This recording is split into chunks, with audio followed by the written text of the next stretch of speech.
Laura va nous faire un point théâtre et ça commence à bouger, donc Oui, tant mieux. magnifique. Bonheur absolu de pouvoir enfin vous faire un vrai point info théâtre. Non, non, vous ne rêvez pas, les théâtres vont pouvoir rouvrir. Alors, certes, dans les annonces de déconfinement, il y a une petite étoile qui dit qu'à tout moment, ils peuvent changer d'avis la veille, mais on a envie d'y croire, donc on le dit haut et fort comme pour se porter chance, les théâtres vont pouvoir ouvrir leurs portes.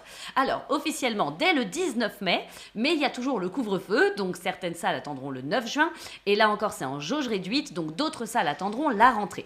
On n'est pas sur une réouverture optimale à 100% immédiate, mais c'est déjà un grand pas en avant et ça me permet enfin de vous recommander quelques pièces à foncer voir si, comme moi, vous étiez en manque de spectacle. Ouais. Direction la Comédie des Trois Bornes pour voir Sandra Colombo dans Que faire des cons. J'ai découvert cette humoriste à Avignon en 2019 et je me suis tapé des barres. C'est tout à fait ma came de pitch. Le con est-il vraiment l'origine du monde ? Comment repérer les cons ? Si c'était nous, et surtout, que faire des cons ? Tous les samedis à 20h à la Comédie des Trois Bornes, donc. On ne change pas de lieu, mais on change de spectacle. J'ai découvert et adoré Chatologie. Alors je sais, comme ça on se dit, c'est quoi ? C'est un spectacle sur les chattes. Alors pire, c'est un spectacle sur les règles.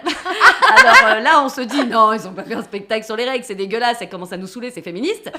Et je vous dirais, écoutez, vous comprendrez une fois sur place, vraiment faites-moi juste confiance et allez-y, je vous le recommande 1000 fois, c'est hyper drôle, c'est intéressant. Et puis il y avait même des hommes dans la salle et ils ont adoré autant que moi.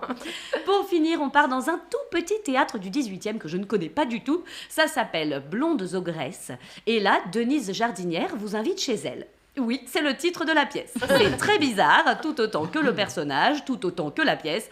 Probablement mon plus gros fou rire au théâtre, à en pleurer de rire et ne plus pouvoir m'arrêter. Une originalité hallucinante, je ne peux rien raconter sans spoiler, donc juste allez-y, il y a seulement 3 dates, les 4, 5 et 6 juin. Et je crois qu'il y en a une 4e qui apparaît sur l'écran, mais elle est déjà complète. Bref, vous m'en direz des nouvelles. J'ai hâte de pouvoir aller voir moi-même de nouvelles choses et vous conseiller plein d'autres spectacles lors du prochain point. En tout cas, n'oubliez pas que les salles ont besoin de vous plus que jamais. Fouillez pour voir qui reprend où et quand et allez au théâtre. Ouais. Merci Laura, on va suivre ton conseil.